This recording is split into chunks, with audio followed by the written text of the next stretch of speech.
Você conhece o Cyrille Regis? Até pouco tempo atrás eu não o conhecia, mas ele foi um atacante inglês que começou sua carreira ali no final da década de 70 e jogou até meados dos anos 90 e que infelizmente faleceu em 2018 agora, quando ele tinha só 59 anos por causa de uma doença cardíaca. Ele completaria 64 anos hoje, dia 9 de fevereiro, e aí eu tô fazendo esse vídeo em homenagem a ele, que além de um craque dentro de campo, construiu também uma carreira muito importante, muito significativa fora das quatro linhas. Bora bater esse papo?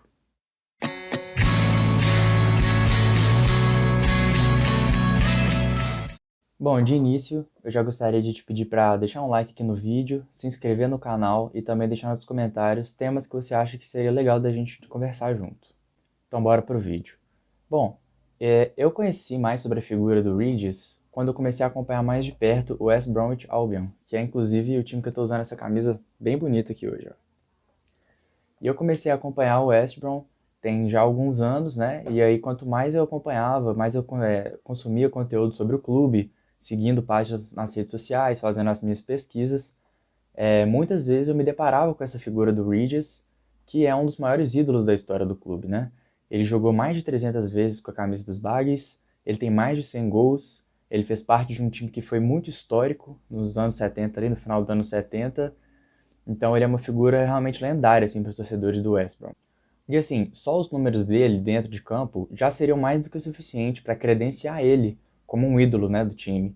Mas ele tem uma história muito foda de luta antirracista e que deixou um legado até hoje na Inglaterra e que isso com certeza contribui muito nessa aura lendária que ele tem. Bom, contextualizando um pouco de como que ele chegou até lá, né? No final da década de 50, quando algumas colônias inglesas, principalmente ali na região do Caribe, foram conquistando a independência, houve uma movimentação muito grande de imigrantes para a Inglaterra, principalmente ali para os grandes centros e nas periferias desses grandes centros, majoritariamente por imigrantes negros. A família do Regis foi uma dessas. Eles, na verdade, moravam na Guiana Francesa, ele nasceu lá na Guiana Francesa, mas quando ele tinha somente 5 anos, a família dele se mudou para Londres e eles se alojaram por lá. Quando o Regis completou 17 anos, o presidente do Moseley, que é um clube que joga uma liga semi-profissional na Inglaterra, viu ele jogando num campo comunitário e resolveu contratá-lo para jogar por esse time. O Regis nunca fez categoria de base, ele somente jogou por essas ligas amadoras semi-profissionais por 2 anos, até que ele foi contratado pelo West Brom e aí a carreira dele deslanchou completamente. Ele chega no West Brom em 77 e fica até 84, jogando 302 partidas oficiais e marcando 112 gols, que o credenciam como o 10º maior artilheiro da história do clube. Ele chegou em 77, então ele fez parte de um time histórico do West Brom, que foi justamente da temporada de 77 e 78, e esse time merece um capítulo à parte nessa história.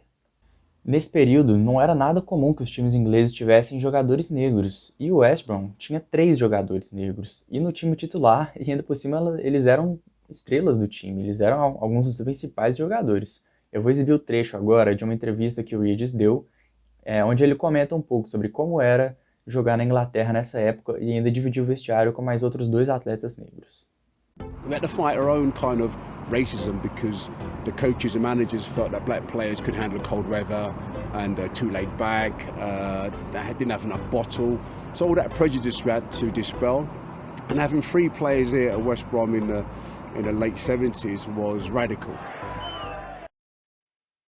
Esse trio era formado pelo Regis, que é o camisa 9, né, o centroavante, o Larry Cunningham, que era um ponta, que jogou depois no Real Madrid, foi também para o Manchester United, e também pelo lateral Batson, que depois do West Brom também jogou no Arsenal. Eles eram apelidados de The Three Degrees, que fazia alusão a um grupo de vocal, né, de mulheres nos Estados Unidos na época, que era um grupo muito famoso, né? E eles fizeram tanto sucesso na época que eles até viraram estátua lá em West Brom. Bom, e voltando a falar desse time de 77 e 78 do West Brom, que foi histórico para o clube e para o futebol inglês como um todo, porque o West Brom ficou em 3º lugar na liga, se classificando para a Liga Europeia, né, da UEFA, e eles só ficaram atrás do Liverpool e do Nottingham Forest, que na década de 70 eram as maiores potências mesmo, né, do futebol inglês, eram times que tinham um poder muito grande. E foi também um começo da carreira do Ron Hodgkinson, que era um técnico que treinava o West Brom, e na época ele tinha só 38 anos. Depois ele ainda foi também treinar o Manchester United e vários outros times e teve uma carreira brilhante. E esse time era marcado por ter um ataque fulminante, era um time que jogava muito pra frente, e era justamente comandado pelo jovem Cyrille Regis. E se por um lado esse time era muito exaltado por jogar esse futebol bonito, veloz e vanguardista, por outro lado, era um time que causava muitas reações dos torcedores rivais que não aguentavam ver esse trio de jogadores negros fazendo tudo o que eles faziam. E aí a gente entra no capítulo mais espinhoso dessa história, que é o racismo.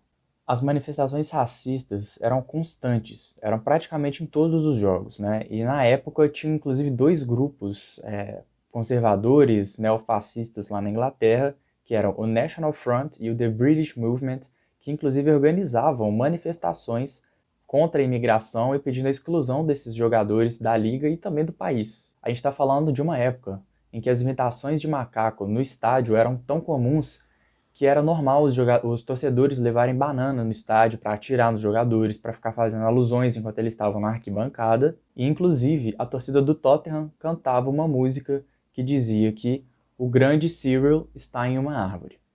E olha que doideira se a gente pensar que não eram só os jogadores rivais, que na época também já existia tanto esse racismo implícito que muitas vezes as pessoas não percebiam, que em 1979, né, só um ano depois da chegada do Regis, um dos maiores jogadores também da história do West Brom, que é o Cantelo, ele estava indo se aposentar e foram fazer um jogo festivo para comemorar a carreira dele, e o tema do jogo era brancos contra negros.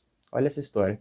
Cantelo arrumou um time só de brancos e pediu para o Regis arrumar um time só de negros para eles disputarem essa partida festiva. Esse era o tema do jogo, brancos contra negros, né? Em plena Inglaterra no final dos anos 70. Só para constar, o time do Regis ganhou a partida por 3-2. Ainda seguindo nessa mesma pegada, eu vou entrar agora para falar um pouco de como que foi a carreira do Regis na seleção inglesa. Bom, nesse mesmo ano de 78, ele foi convocado pela primeira vez, na verdade, na seleção sub-21. E na estreia dele, a Inglaterra ganhou da Dinamarca, jogando muito bem, fazendo vários gols. Tudo certo, né? Não. Nesse jogo, o Garth Crooks, que é um outro atacante negro, jogou muito bem e fez 3 gols. E mesmo assim, ao invés de torcedores ingleses comemorarem os gols, comemorarem a vitória, eles estavam fazendo cantos racistas para os próprios jogadores da Inglaterra, como o Garth Crooks e o Cyrille Regis, que eram os dois atacantes negros que estavam na equipe, né? Então, ao invés de estar comemorando os gols, eles estavam xingando. Os próprios compatriotas da Inglaterra na arquibancada estavam fazendo cantos racistas para os jogadores que eles estavam assistindo e que eles deveriam estar torcendo. Já adianto que a história do Regis na seleção é curta e não é muito diferente disso. Episódios como esse vão se repetir ao longo da história. Ele continuou jogando muito bem no West Brom, fazendo campeonatos ingleses excelentes, marcando muitos gols, e com o tempo foi ficando insustentável a não convocação dele para a seleção, né? Claro que existia essa parte da torcida que era muito racista e que era contra ele, inclusive a própria diretoria da seleção inglesa não era tão a favor ainda de ficar convocando muitos jogadores negros, mas talvez aí que ele consegue mais provar dentro de campo que ele merecia essa convocação. Acho que por isso também ele é um cara muito lendário lá na Inglaterra, porque por mais que não quisessem convocar ele, chegava um momento que ficava insustentável e eles tinham que colocar o cara para jogar. E bom, ele foi convocado pela primeira vez na seleção principal em 82, em amistosos ali preparatórios para a Copa do Mundo de 82, né, que ainda estava na época das eliminatórias e tudo mais. E quando ele finalmente foi convocado e foi fazer seu primeiro jogo, ele recebeu uma carta que tinha uma bala de revólver dentro, isso mesmo. E na carta estava escrito: se você colocar o pé em nosso Wembley, você vai receber uma dessas no seu joelho. Foi isso que aconteceu. O cara que fez tudo em campo, deu a vida para finalmente ser convocado numa situação insustentável, ele recebe uma ameaça dessas por carta, falando que se ele entrasse no Wembley, que é o estádio da Inglaterra, ele iria literalmente levar um tiro na perna. E ele conta esse caso na biografia dele, e ele também comenta que ele guardou essa bala como recordação e como símbolo da luta dele antirracista, porque ele entrou em campo, não levou tiro, ele jogou algumas dessas partidas nos amistosos, mas infelizmente a carreira dele na seleção inglesa foi de apenas 5 jogos e não teve sequência, ele não chegou a disputar uma Copa do Mundo, embora tenha chegado nesse momento onde ele precisava ser convocado, ele foi convocado e nunca mais foi. Bom, mas por mais que a carreira dele na seleção tenha sido curta, de poucos jogos, vale ressaltar que ele foi um dos jogadores que abriram a porteira para que outros jovens negros ingleses pudessem ser convocados. Porque, como eu disse, na época não era muito comum, era um começo de jogadores negros sendo convocados para a seleção inglesa, e olha como é que é a seleção hoje. Dá uma olhadinha nessa foto para você ter uma ideia de algumas das principais estrelas do time. Bom, e agora para a gente entender um pouquinho mais sobre o que significa a figura do Regis, não só para os torcedores do West Brom, mas também no cenário da Inglaterra de um modo geral, eu vou exibir um trecho de uma conversa que eu tive com o Tom, que é um torcedor fanático do West Brom, que ele é torcedor desde criancinha, o pai dele é torcedor, o avô dele é torcedor, ele tem uma página do West Brom no Instagram, que eu sigo já há um tempo, a gente já trocou uma ideia, e eu conversei um pouco com ele sobre o Regis e sobre futebol inglês hoje em dia. Eu vou deixar o trecho aqui, confiram. Eu vou deixar o link do Instagram dele na descrição caso você queira conhecer. E é isso, espero que você curta. Well, first of all, I'd just like to thank you very much for participating in this video because I've talked about Regis' time at Albion and also I've tried to put a bit of his anti-racist legacy. It seems like a very big deal. So it's very nice to speak with a Baggies fan in the UK who can bring a closer look at this historical player, right? But first of all, I'd like to know, how are you, mate? How are you feeling? Thank you very much for being in this conversation. Yeah, no problem. Yeah, first of all, thanks for having me on. We've obviously spoken a bit, haven't we, via messages on Instagram, but yeah, it's nice to meet face to face and have a proper chat. And yeah, like I said, thanks for having me on to talk about Cyrille Regis.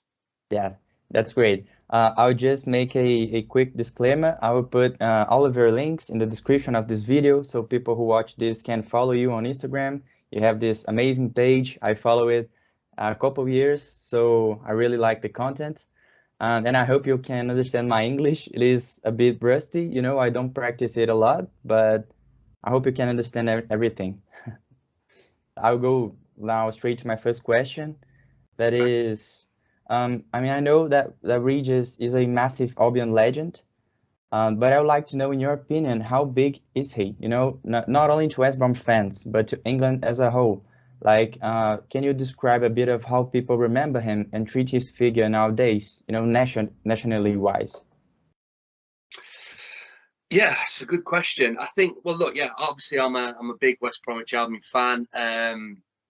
I started supporting the club when I was about 8 years old. So, you know, Cyrille Regis had stopped playing football for West Brom, you know, a long time before that.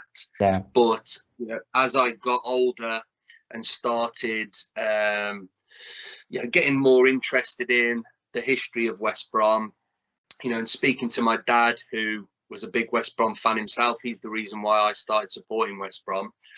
You know, this name, Cyrille Regis, popped up quite quickly and quite often, you know, in conversations about ex-West Brom players, you know, famous ex-West Brom players, legends, like you say. So, yeah, you know, as I grew up, I started to learn more and more about him, you know, what he did for the club. You know, he was a fantastic striker. For West Bromwich Albion, I think he played just shy of 300 matches for the club, you know, so he played a hell of a lot of games for West Bromwich Albion. So, yeah, it was really the footballing side of things, what I learnt about first, you know, in that he was big and strong and fast, you know, very athletic, powerful, but yeah, he was a great finisher as well. And he could score headers, he could score tap-ins, he could score from outside the box screamers. You know, he was the complete package, really. And then it wasn't really until, you know, I got probably a bit older, I'd say in my late teens, you know, kind of getting closer towards 20, where I started to learn how much of you know, how much of an icon he was in terms of not only the football, but in terms of, yeah, the racism aspect, in that you know, when he started playing football and when he was playing for West Bromwich Albion, you know, racism was still very much, you know, it was almost, you know, widespread within football, and it wasn't deemed, you know, in terms of today, how we, you know, do not condone it any way whatsoever. You know, if we're at the football ground and we hear, back when Cyrille Regis was playing football, you know, people were shouting abuse at him and no one, you know, turned a blind eye. It was just common practice. And I started to learn that Cyrille Regis, along with West Bromwich Albion as a club, you know, were the first club in England, the first club in the UK to have 3 black players all play at the same time, and which were Cyrille Regis, Brendan Batson, and Laurie Cunningham. So yeah, I'd started to learn about the history behind the club. You know, how pioneering we were, in a sense that we were the first team to have 3 black players on the pitch all at once. And yeah, Cyrille Regis was, you know, he was the star almost of those, out of those 3 players. You know, he was our centre forward. He was the one scoring the goals. It was, as I was getting older, learning, you know, the abuse he had to put up with, him and those fellow black players playing for West Bromwich Albion. You know, it was, yeah, it's quite shocking, really, you know, considering what they had to deal with every time they walked out on the pitch for West Bromwich Albion. And I think that the most poignant moment for me personally was he obviously died, didn't he? You know, a few years back now, and it was a shock for everybody, you know, because he was still quite young, really, and it happened all of a sudden, and just completely out of the blue and took everyone by surprise. And even though, like I've just touched on, I knew, you know, about the racism he had to suffer, and the fact that he still held his head up high and he pushed through all that, and he continued to play, you know, football and encourage other young black footballers to do the same and to keep playing. It wasn't until they had a service, I guess, wasn't it? And you know, to show their respects. And it wasn't until then, really, when I realised just how big of an icon he was and how important a role he played. Because on that day, it wasn't just ex-Albion players that he played alongside. It was players from the past, but players from the present as well, who, you know, he'd influenced, who looked up to him, you know, because of what he you know, what he stood for back when he was playing football, you know, and the battles he went through, you know, to try and make things right for those younger black players, you know, that future generation coming through. And, you know, there was loads of people there, the likes of Ian Wright, I remember, Dion Dublin and Brian Dean, who, like I said, they weren't people that played around the same time as him. They played years later down the line, but, you know, he held such a strong place in their heart because of what he did for black footballers. And going to that and experiencing that and seeing these people not only turn up but talk about him as well, and you could see how emotional they were.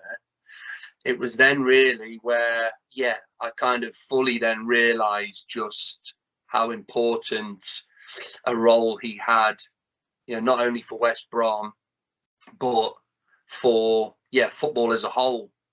I've started supporting West Brom, I mean, I don't know, maybe 10 years ago. When I first started, you know, following like pages on Instagram, doing my research, watching the games, Regis was often, people were talking about him. And obviously he was already retired, and, you know, not only talking about how good he was on fields, but talking about all of these questions, all of these subjects that are, you know, very important for nowadays football. And, you know, I kind of entered my next question because we saw that with the time, more black players were, playing in the England squad, and it was something that it was quite normal, right? But then, I think in this last like Euros, mostly after the Euros final, we saw some players being again racially abused, mostly on social media, right? Like after missing the penalties and stuff like that. I guess it was Saka and Sancho mostly.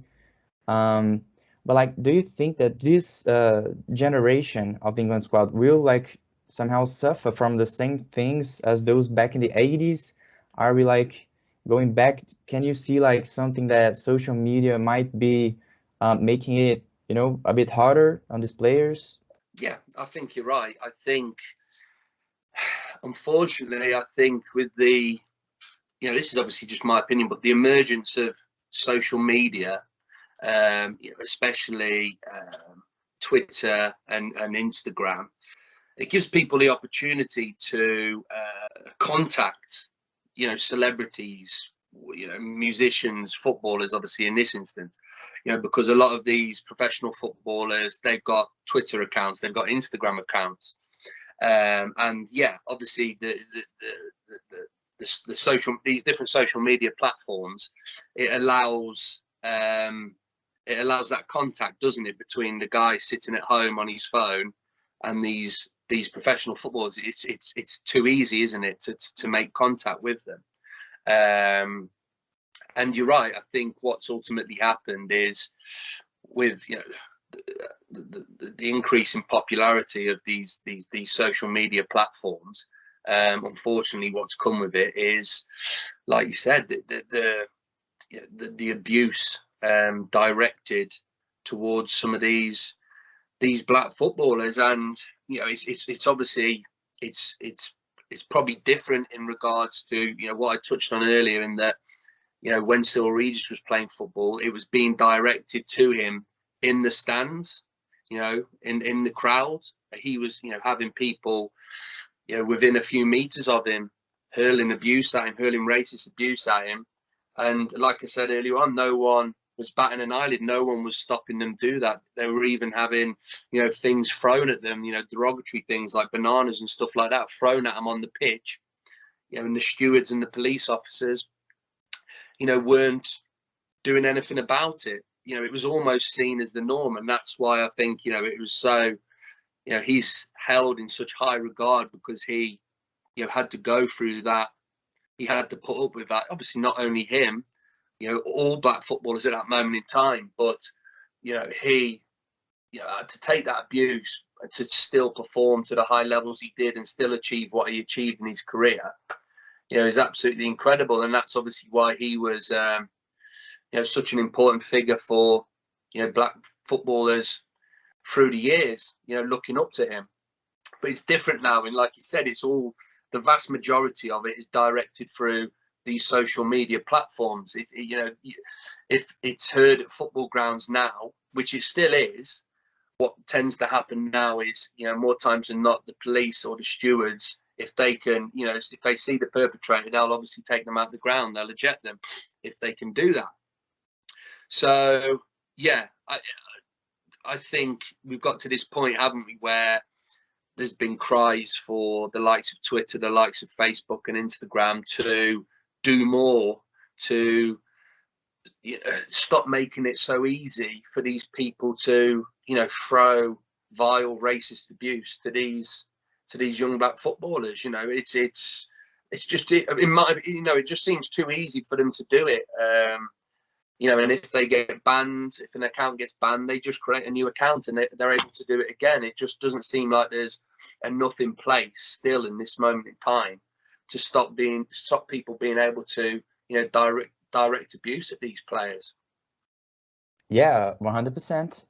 I agree with you, because I think the social media platforms do pretty much nothing, to be honest, because we still see this every day, and people, press charges and everything, and we don't see much action from them, which is, honestly, very depressing. É isso, galera. Esse foi o vídeo de hoje. Se você quiser conhecer mais sobre a história do Regis, eu tô deixando vários links aqui na descrição, que foram algumas das fontes que eu usei para fazer o roteiro desse vídeo. Tem muita informação legal sobre ele na internet. Eu tentei focar mais na passagem dele pelo West Brom e contextualizar um pouco todo esse legado antirracista que ele teve, mas tem muito mais coisa que dá para saber sobre ele. As passagens dele por outros clubes, dá para aprofundar mais sobre a passagem dele na seleção inglesa. Eu só tentei não fazer um vídeo muito longo, então se você quiser se aprofundar mais nesse assunto, eu vou deixar tudo aqui na descrição. Inclusive as redes sociais aqui do Bermuda Celebration, as redes sociais do Tom, que a gente conversou com ele. Peço de novo que você deixe o seu like aqui no vídeo, deixe um comentário se você gostou, se inscreve no canal, manda para os seus amigos e amigas. E é isso. Muito obrigado e até o próximo vídeo.